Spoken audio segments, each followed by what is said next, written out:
This mission sort of comes out of nowhere in terms of its subject, but it's a really cool addition to the overall lore of Star Trek Online, in my opinion, and I'm a sucker for anything to do with old civilizations, and like the occasional unanswered question to add mystery to the universe. So let's just get into it. We recently received a distress signal from the USS Forrestal, a ship we thought was lost in the Nexus back in 2332. We sent the USS Madison out to investigate, but they haven't checked in for some time. Considering the Nexus is involved, they could be in trouble. The Madison's last known position was in the Rotanev system. Meet with the USS Challenger there to investigate the situation. Her captain has some experience with the Nexus. The Nexus is an energy ribbon that acts as an intermittent portal to another reality, as seen in Star Trek Generations. This reality is shaped purely by the mind of its occupants, and seems to draw specifically on positive thoughts, creating a paradise. While within this pocket, anyone inside exists outside of time, meaning that once you've been there, you technically never really leave in full. It passes through the Milky Way on a predictable course every 39.1 years, and the last time it did so was in 2371. Now, in the tail end of 2410, it's back around. This system, like most of them in this chapter, lies beyond the edge of known Federation space. The USS Forrestal was lost in 2332. It was assigned to track the Nexus on its way after the last encounter claimed el-aurien lives and displaced Captain James Kirk. Good to see you again. Looks like the two missing ships are here, although they're both in a disabled state.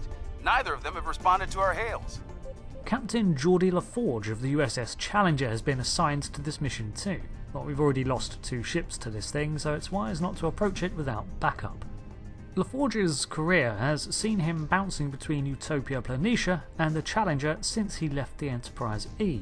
The canon of STO is still in the midst of shifting to accommodate the changes to lore by Star Trek Picard, so it's a little unclear of the exact timeline. But I'd hazard a guess that he returned to the Challenger after the fall of Utopia Planitia. Nevertheless, either way, I'm glad he's with us now. As for the Nexus itself, it's sure an impressive sight, and it's only its distance from us that makes it look like it's unmoving. In reality, it's moving near luminal velocities, but its intense energy discharges wreck every ship in its wake. I imagine these discharges are probably what's happened to our 1, now 2, missing ships, although we do have them on sensors, so there's a good start. That's entirely possible. Even minimal exposure to the Nexus can be pretty disruptive to ship systems. I think we should take a closer look. Things could be worse than our initial scans have indicated. Carefully, we continue to approach the 2 ships. The energy ribbon seems to have washed on its way and continued onwards, leaving the wrecks behind in its wake. But as we approach, we're hailed by the USS Madison, the first ship sent to investigate. Captain Kithke.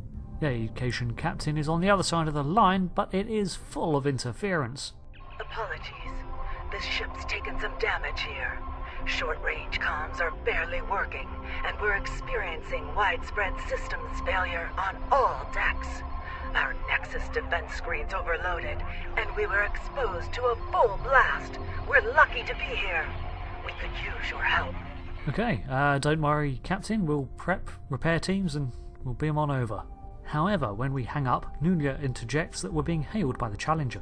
Something's not right here. I worked on the Nexus Defense Screens project, and a catastrophic failure like that seems unlikely. In an overload situation like she described, the ship wouldn't be disabled. It'd be destroyed. Right. Good job you're here to let us know that then. Perhaps we should just get closer and do a more thorough scan first. We approach the Madison, its Galaxy-class silhouette almost lost against the glare of the Nexus. But once we're close enough, we give it a much more thorough scan. Tarsi detects high levels of Nexus radiation, to be expected, but not as much as they would have had they got close enough to take an energy blast. And both the Madison and the Forrestal show signs of combat.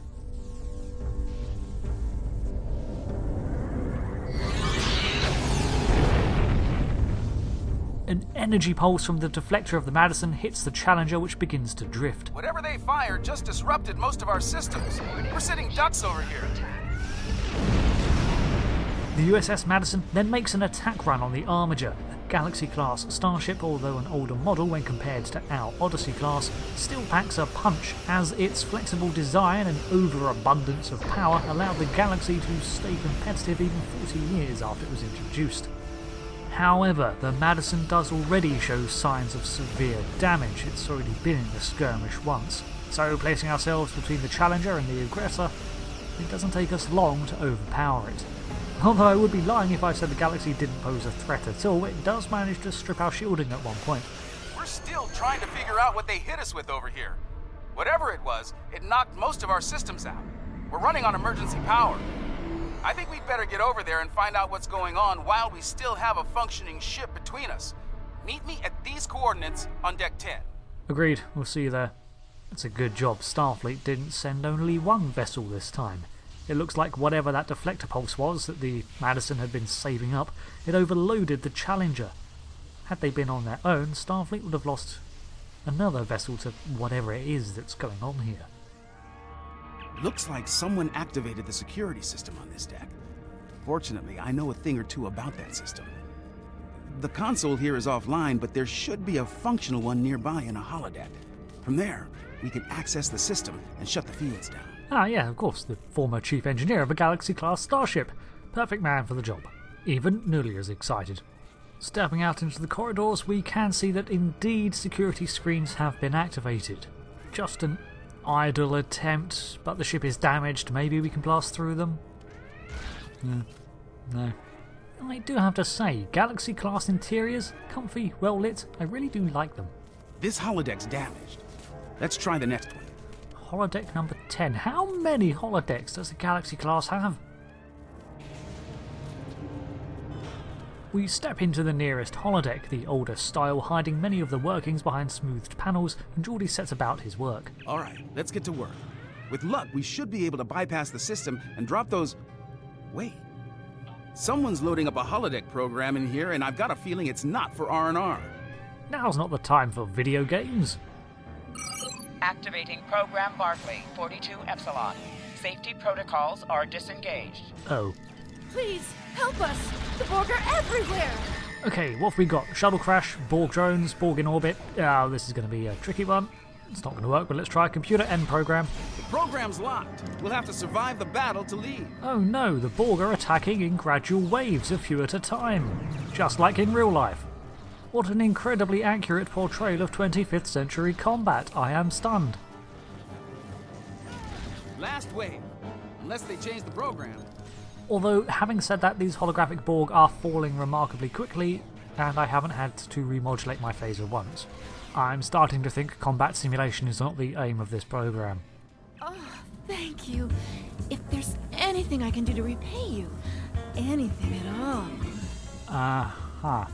Who did you say wrote this program again? That's definitely a Reg Barclay program. Let's get back to business. We'd better bypass security before they send more sparring partners to deal with. Wait, Reg Barclay wasn't stationed on the Madison, which means other people play his programs. Oh, I feel sorry for the person who has to empty the holodeck waste modules. Honestly, who would use a holodeck for things like this? Anyway, moving on. Okay, that did it. Security systems are down on this deck, and they won't be putting us into another holodeck scenario anytime soon. Excellent, and with the force fields, drops the scattering field. This is Commander Tabai. Please I repeat, if you can hear this, come to 10 forward at once. There's... We're barely reading you. Our defenses just dropped. We require yours. They are closing on us. Hurry. It won't be long before they attack. Who's attacking? Someone's jamming that signal. We'd better get to 10 forward. Okay, but before we do, computer end program? Fairly confident we're not still in a simulation, we head to 10 forward. As we enter, we see continued signs of a skirmish in here.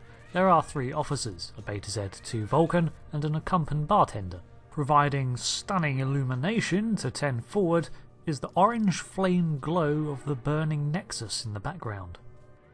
Thank you for coming. The Madison has been taken over by hostile forces, and we are in dire need of assistance. Yeah, I can tell. What on earth's happening here? Why did you attack? We responded to a distress call from USS Forrestal, long thought lost to the Nexus. As we closed to assist, the Madison was struck by a potent beam of psionic energy. It disabled the ship and left us vulnerable to attack. Mind-controlled members of the Forrestal's crew then beamed over and took control of this vessel. We few are all that remain free. Okay, so you were lured into a trap, I guess? Who said it then? An alien of tremendous psionic ability, formerly trapped within the Nexus. We believe it lured the Forrestal there in an escape attempt, which failed. Somehow, it was able to break free when the Nexus recently returned. Though powerful, there are limits to the alien's ability. The combat with your ship has weakened it considerably. Now is the time to strike. The controlled crew are bound to attack again soon. Then how do we know you're not controlled? Set all weapons to stun. Picking up transporter signals, multiple contacts. We've got incoming. Starfleet crew wearing late 23rd century uniforms beam in and begin to attack. Enemy contacts inbound. We can see that their heads are shrouded in a strange green glow that casts their face in shadows. This is a very visual identifier for who's under psionic control. Fortunately, we're able to rather rapidly subdue the 23rd century Forrestal crew. We give them a cursory inspection of injuries, but they appear to be mostly stunned. Looks like we bought ourselves a little time. We should discuss our next move soon. You might talk with some of the survivors here for more information as well. Your call. Ensign Rana, Engineering. Sorry for staring, Captain LaForge. Your work on transwarp theory was required reading at the Academy. I never thought I'd actually meet you. Wish it were under different circumstances. Yeah, it's me too. Report, Ensign. Right. Well, they hit main engineering first. If you're going down there, be on your guard. Several of us tried to take it back a couple of days ago. They beamed in and took us by surprise. I was the only one to make it back here. Damn. I noticed the 23rd century crew's weapons weren't set to stun. Ensign Seitel, Security. Your arrival is most fortuitous. Our numbers have dwindled considerably since the enemy's initial assault. Until your arrival, I calculated our odds of survival at 4,286 to 1. We all die sometime. I wouldn't concern yourself with trying to work out when. Although, what about now, Ensign? Difficult to fully assess at this juncture. However, I am willing to state that our odds have improved considerably. If all of you were psionics, our odds would be even better. The alien is quite ineffective against those with mental abilities. Hey, I'll have you know I have an Esper rating of 4 out of 100. Okay, never mind. Nulia, you're not secretly psychic, are you? Am I glad to see you? Things were looking more than a little ugly until you got here. I'd pour you a drink, but all of the replicators went offline an hour ago.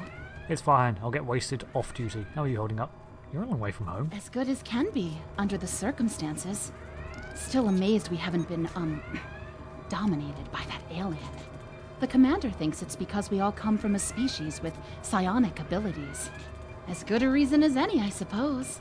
I'd say, considering the evidence, that's probably very likely. I have a feeling these attacks will intensify as the alien gains strength. If we're going to do something to save this ship, we'll need to do it fast. Let's get down to main engineering. I think we can get a better grip on the security system there and use it to incapacitate both the hostile crew and the alien. Agreed. Although we are literally at the furthest point in the ship away from engineering right now. So the turbo lifts are working. Take these psionic inhibitors with you. We hope to use them on some of our dominated crewmates prior to your arrival. But I suspect they will serve you better at this time. They should protect you if the alien attempts to take control of your minds. Thanks, Commander. What are you guys going to do then? We don't actually have any more dialogue here with Commander Tifai, but her crew must make their way to the transporter room because they do crop up again later. Eventually, we find a working turbo lift and we proceed to engineering.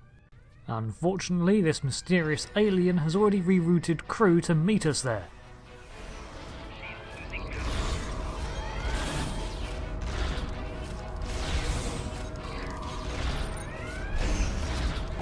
Watch it! They're beaming in reinforcements. These reinforcements beam in around the corner, standing perilously close to the warp core. Explosives it is. Oh, Geordie, it'll be fine. Warp cores are robust.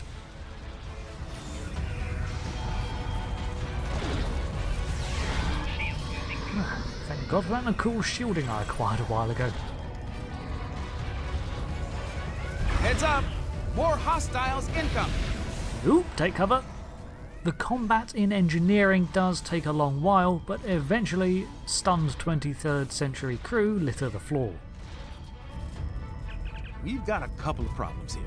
Main power's offline, and there's a lot of Nexus radiation getting past the screens. I'll handle the power situation while you deal with the radiation. Once that's done, we can bring the security systems back online. Understood, I'll give you a hand.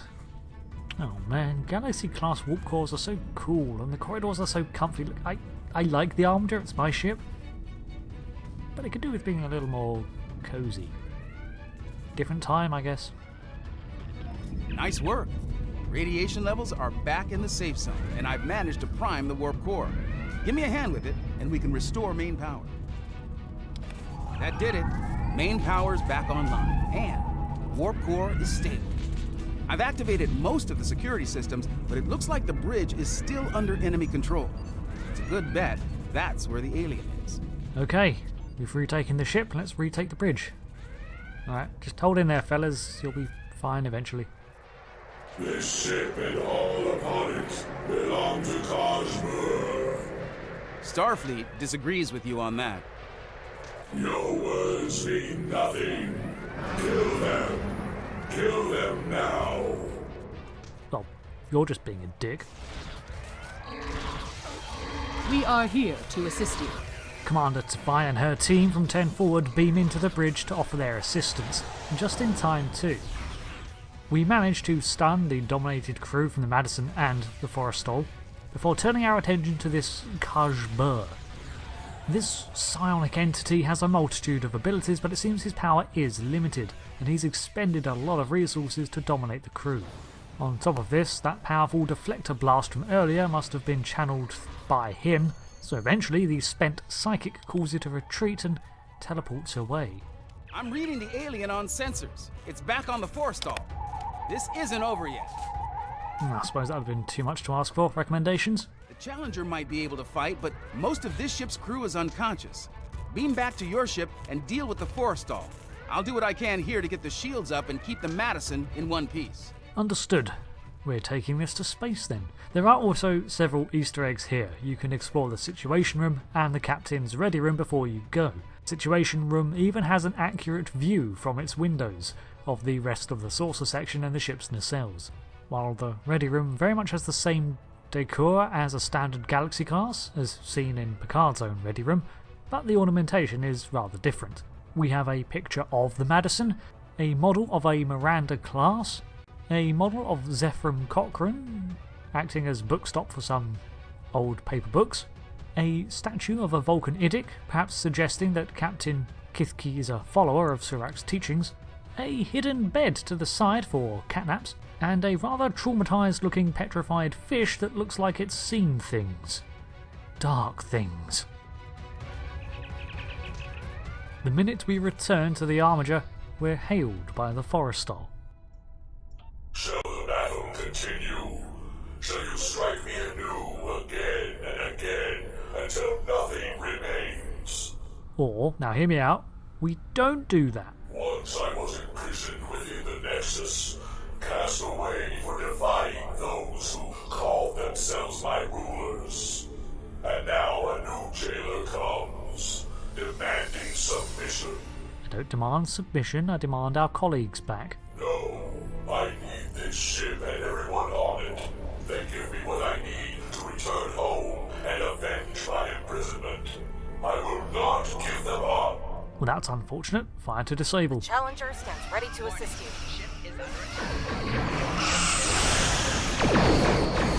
Forrestal begins with a tractor beam dragging us in, so we give them exactly what they want and charge in, dumping plasma into their jets. Well, not jets, but buzzard ram scoops, you get the idea. This practically cripples their mobility and lets us hammer their shields from a single angle, which reduces the fight time down to under a minute.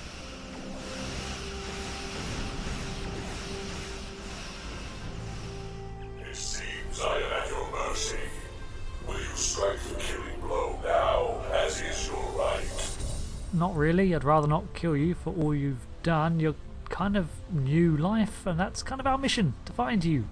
So no, I'm not going to kill you. I'm going to arrest you. But needless to say, we still need our crew back. If that is to be my fate, I yield. The ship and crew are yours. It is an unexpected mercy, one I would not extend to a vanquished foe on the battlefield. Much has changed since my banishment to the Nexus. You actually yield? Alright. No, I'll fight to the death or anything. Oh, this is great. Good. Okay. This is the right choice, and it is so rarely made. Contact with Challenger. Nicely done. I was able to get a call into Starfleet, and we should have backup here soon. In the meantime, I'll keep working with the crews of the disabled ships. We'll have them up and running again in no time. Understood. We've got more assignments to do, but glad to hear You it. saved a lot of lives here today. You showed mercy to someone who wasn't inclined to return the favor. That goes a long way in my book. High praise. Thank you, Captain. You're welcome. The Nexus is definitely worth studying, but only under safe conditions. The crews of the Forrestal and the Madison found that out the hard way, I'm afraid. Just like we did on the Enterprise all those years ago. Well, safe travels. We'll stay in contact until reinforcements arrive. Before we go, I have to take notice that we have 3 representatives of Starfleet's frontline deep space explorers here. Each one, the Forrestal and Ambassador class, the Galaxy class Challenger, and the Odyssey class Armiger, are representatives of their era's pinnacle vessel.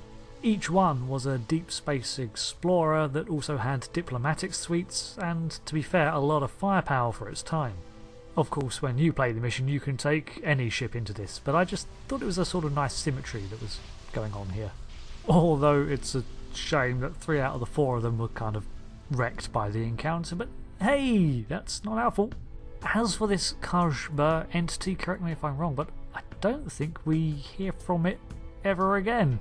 What he is never really explored, except from what he tells us, that he was sealed away millennia ago in the Nexus by the beings that used to control him. Presumably he got too aggressive, but it's all just speculation at this point. And when we file our report, it's going to have a noticeable lack of clarification. Interesting report.